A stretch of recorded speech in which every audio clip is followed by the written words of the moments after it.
बता दिया है कि जसपा 10 की 10 सीटों पर लड़ेगी। इस तरह की तैयारी पार्टी की पीएसी की बैठक हुई थी और पीएसी की बैठक में राष्ट्रीय अध्यक्ष के नेतृत्व में यही निर्णय लिया गया कि सभी 10 लोकसभा सीटों पर जननायक जनता पार्टी मजबूत उम्मीदवार भी उतारेगी और मजबूती से उन सीटों को जीतने का भी काम करें। प्राथमिक तौर के जो स्क्रीनिंग है उस पर चर्चा हुई है और जल्द जो संभावित उम्मीदवार हैं उनके नामों की पार्टी घोषणा भी करने का काम करेगी।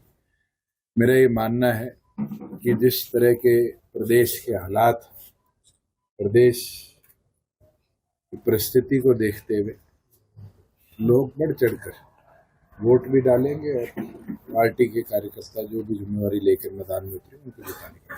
रोहतक से संजय गबलाना का नाम चल रहा है या कोई अन्य? कोई भी उम्मीदवार हो, इसका नाम चल रहा है, ये अभी प्रस्तावित करना मुमकिन नहीं। अगर पार्टी के कई कार्यकर्ताओं के नाम हल्का लेवल की बैठकों से आए हैं और उसके ऊपर स्क्रीनिंग करके पीएसी अपना निर्णय लेगी। आपके परिवार से कौन कौन मना किया है, कहा कि सुरजेवाला उत्कीर्णित हो रही है? देखो, कांग्रेस के अंदर एक चीज तो साफ सामने आ रही है कि पूरे देश में कांग्रेस के जिनको हम दिग्गज क्या करते थे वो सारे डर रहे हैं और ये चीज साफ कर देती है कि कांग्रेस का ये अंतिम चुनाव है। और जिस तरीके से लीडर ऑफ अपोजिशन ने मना किया है हरियाणा के अंदर, ये साफ दिखाता है कि उनके मन में भी कहीं ना कहीं घबराहट। अरविंद केजरीवाल की गिरफ्तारी को किस तरह देखते हैं? कल उनकी पत्नी ने प्रेस कॉन्फ्रेंस की है, कोर्ट में अपना बयान। जो ये पूरा लेकर स्कैम का मामला है, ये अपने आप में पहले दिन से एक गंभीर विषय है कि किस तरीके से पॉलिसी ड्राफ्ट करी। तो उसमें अरविंद केजरीवाल का रोल कितना है, कितनी उनकी इन्वॉल्वमेंट है, ये तो इन्वेस्टिगेशन के बाद पता चले। आपके परिवार से कौन कौन आ रहा है? राजकुमार सैनी भी कांग्रेस की तरफ से। कौन चुनाव लड़ेगा, हाँ जी, आपके तो पार्टी का नेतृत्व तय करेगा। मगर मैं ये जरूर बोल सकता हूँ कि जिसको भी जिम्मेवारी मिलेगी कोई पीछे नहीं हटेगा। कांग्रेस आपने ये कहा था कि रोहतक की सीट गठबंधन में आपके खाते में आ रही थी, जब आपने मना कर दिया तो क्या इसको ये ना माना जाए अब तो आप किसी कार्यकर्ता को भेंट चढ़ा रहे हो दीपेंद्र हुड्डा के सामने? यदि गठबंधन में मिल रही थी तब आप संजय कबलाना को दे सकते थे या किसी और को दे सकते थे। मैं आपको एक चीज स्पष्ट कह देता हूँ कि अगर अलायंस में भी आती तो भी लड़ना पड़ता, आज भी लड़ना पड़ रहा है। क्या पार्टी पीछे हट रही है? उसमें फायदा और फायदा नुकसान की राजनीति ना चौधरी देवीलाल जी ने करी ना हमने करी।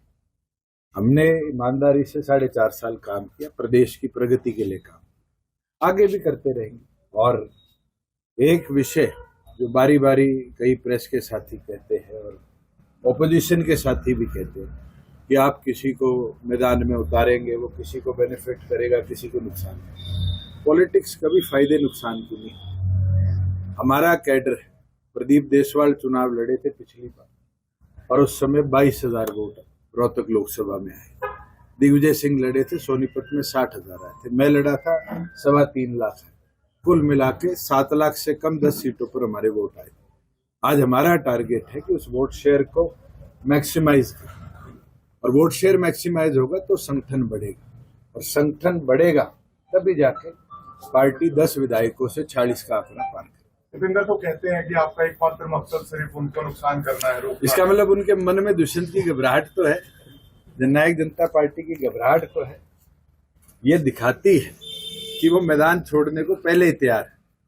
आज मैं तो नहीं घबराया कि हिसार से कौन लड़ेगा, भिवानी से कौन लड़ेगा, रोहतक से कौन लड़ेगा।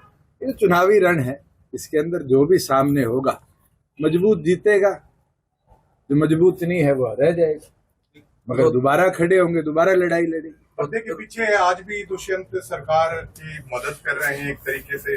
अगर आपको वो पर्दा कहीं मिलता है तो मुझे दिखा दो। आज के दिन जननायक जनता पार्टी अपना संगठन को लेकर आगे बढ़ रही है और उस संगठन के प्रति समर्पण पार्टी को और मजबूत करने का काम करेगा। जो जो कार्यकर्ता समर्पित रहेगा वो संगठन के प्रति अपनी निष्ठा दिखाएगा। और तो चुनावी मौसम है, जब बीजेपी का सिटिंग एमपी कांग्रेस ज्वाइन कर लेता है, कांग्रेस का सिटिंग एमपी बीजेपी ज्वाइन कर लेता है, आम आदमी की जिसको टिकट मिल गई सिटिंग एमपी वो बीजेपी ज्वाइन कर लेता है। ये तो मौसम है। जो लोग संगठन के प्रति समर्पित नहीं है वो इस तरह से छोड़ छोड़ के भागेंगे।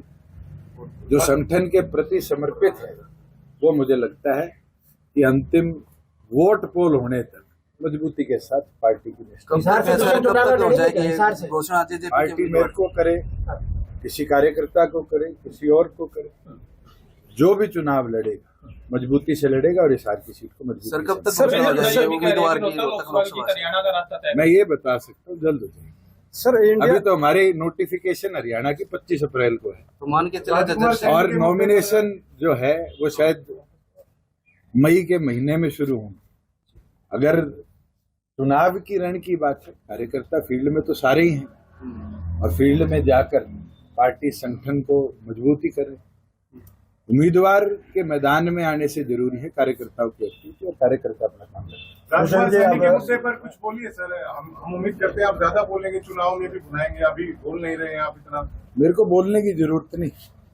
मेरे को लगता है आपके भी मन में जो हुआ है उसकी टीस है और आम जन के भी, और इससे ज्यादा मेरे को लगता है उस पर टिप्पणी ना करूं तो बेहतर है। दुष्यंत जी, अब बड़े चौटाला का आपके प्रति में थोड़ा सा स्नेह बहुत ज्यादा दिखाई दे रहा है, आपने भी कुछ कहा है, तो क्या अब ऐसा नहीं लगता है नहीं, कि- हमारा कभी खत्म नहीं हुआ। अब ऐसा नहीं लगता परिवार है के चुनाव- बड़े हैं और राजनीतिक तौर पर मैं हमेशा कहता है कि उनने अपना आशीर्वाद दे के ही पार्टी से निकाला।